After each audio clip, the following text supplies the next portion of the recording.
उसने नूर को कैसे राजी किया? ये तो मुझे भी समझ नहीं आ रहा। अरे उस मरियम ने ही फोन किया होगा रो धोकर, और क्या। उस औरत को तो मैं बिल्कुल बर्दाश्त नहीं कर सकती।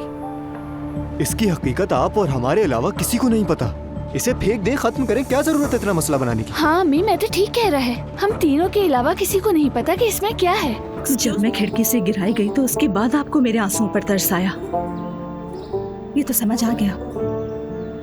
लेकिन मेरे साथ उससे पहले भी जो हुआ है वो भी अहम है। आप लोगों ने मुझे ऐसे जख्म दिए हैं जो कभी नहीं भरेंगे। अल्लाह दोबारा वो सब ना दिखाए, और इस बाबरकत महीने में दिल की नफरत और गुस्सा जितनी जल्दी हो सके बेटा दिल से निकाल दो। ये अच्छा नहीं होता। बाबा आए थे मुझे लेने के लिए, उनके साथ आ गई। नूर फातिमा, तुम किसी चीज की पाबंद नहीं हो। नूर बेटा, मैं तुम्हारे सामने एक ऐसी हालत में आ गया हूँ जो मैं बिल्कुल नहीं चाहता था। मैं तुम्हारे सामने बहुत शर्मिंदा हूँ। बाबा, जब आप अपने जज्बात के इतने हामी हैं तो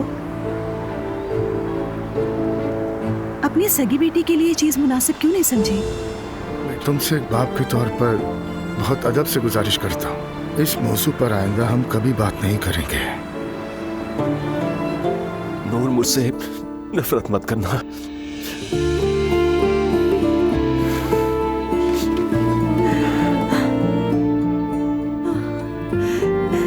काश सब तुम्हारे जैसे अच्छे होते भाई।